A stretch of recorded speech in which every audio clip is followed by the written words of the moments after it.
Welcome back to Southpaw TV. Raymond Ford continues to prove me right every single day. I'm talking about every day. He posted up a new clip of when he was training with Jake Paul, getting the man ready for Gervonta Tank Davis. Dick riding.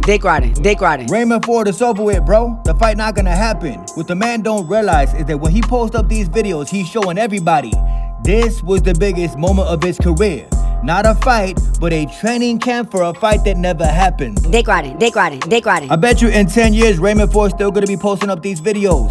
Hey, look, y'all, I was with Jake Paul. The fight never happened with him and Tank, but I was with Jake Paul. You need to get your goof ass somewhere and sit the fuck down, gang. And the pound-for-pound king of the sport of boxing, Mr. Terrence Bud Crawford, is definitely living it up after he destroyed Canelo Alvarez.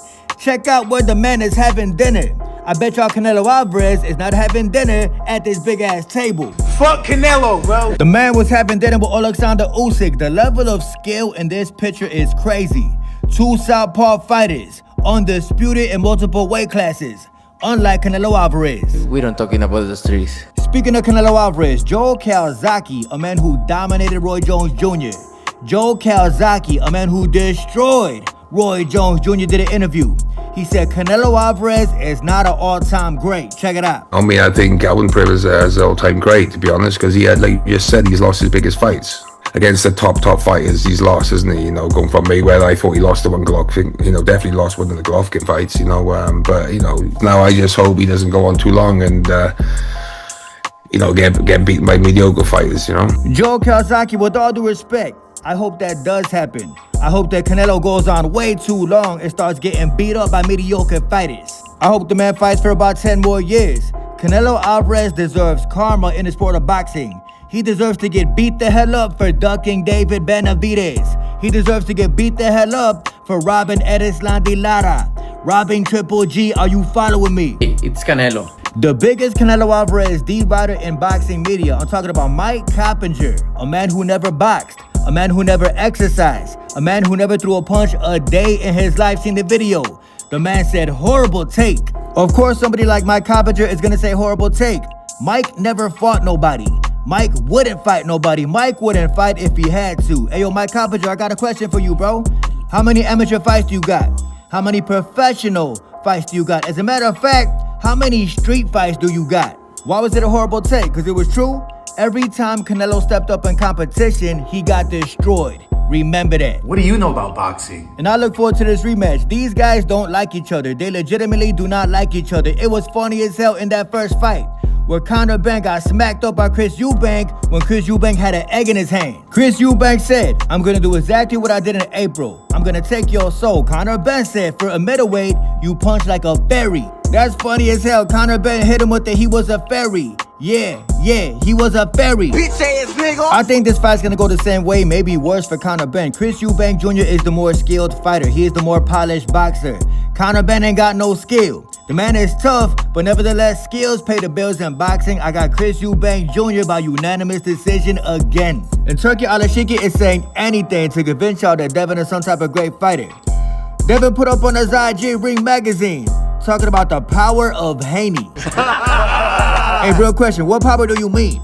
What power is y'all talking about? What you mean the power of Haney? Power where? Y'all some hoes. Go on BoxRec right now, y'all gonna see. Devin has not scored a knockout in 6 long years. That's right, it has been 6 whole years, more than a half a decade, since Devin Haney scored a knockout. So what do you mean when you say the power of Devin Haney? The power to sue people? The power to file lawsuits? What the hell do y'all mean when y'all say the power of Devin Haney? I think what they mean is the power to get a law taken off your record in boxing. That's the only power Devin Haney got. To get a loss took off the man's record.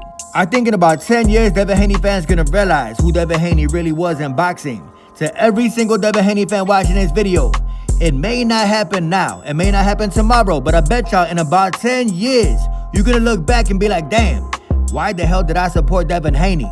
In about 10 long years, you're gonna realize when y'all mature, y'all gonna be like, damn, Devin was low-key a cornball. DHP was nothing but some cornballs in boxing. My stepmom is white, so I bet you in about 10 years, y'all gonna be like, damn, Devin Haney really sued somebody in boxing. Devin Haney really filed a lawsuit for getting beat the hell up. Mark my words, y'all may not see it now, but once Devin is retired, y'all gonna realize it. The man was nobody in the sport of boxing. Look at his whole team. Y'all gonna tell me these dudes not some goof troops? Look at the guys he be sparring with. Y'all gonna tell me these guys ain't some damn lames.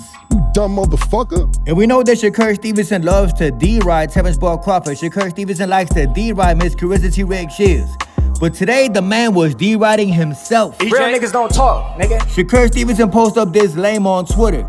Talking about, nah, young Shakur Stevenson was overly different. If you know, you know. That's so stupid. Notice how it's always a soft individual, goof troop individual talking about if you know, you know. Shakur Stevenson say facts. Hey, yo, Shakur Stevenson, boxing is a game of what have you done for me lately. He almost knocked you out. He almost knocked you out. He almost knocked you out. That's right. He almost knocked you out. If you know, you know. And the 10-8 podcast with Street Star Norris had a very special guest today. Vergil Ortiz was on the show, answering every single one of y'all questions. Greg Hackett, that little tiny scary bro coach out of Philadelphia, Pennsylvania, the man who can't fight, the man who never gonna be able to fight because he is physically not talented enough to fight anybody.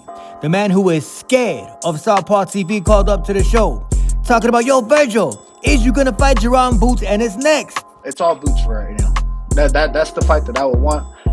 From my words, from my mouth right now, I'm telling you that I would pick that for that fight to happen next. I hope Vergil Ortiz made that clear enough for y'all. Boots is next. He wanna fight Boots next because Boots Ennis is nobody to be fed. Boots is overrated. The man is scary as hell and he ain't got no defense. But most of all, he from Philly. Every single one of y'all in Philly is soft as hell, scary as hell. Like Greg Hackett, the man who backed out a fight with Southpaw TV. Yes, Devin Haney is soft. I agree. Fuck him. Fuck Devin Haney. You can't judge me if you don't know me. Because he been tricking the boxing game for too long. He been tricking the boxing game for too long.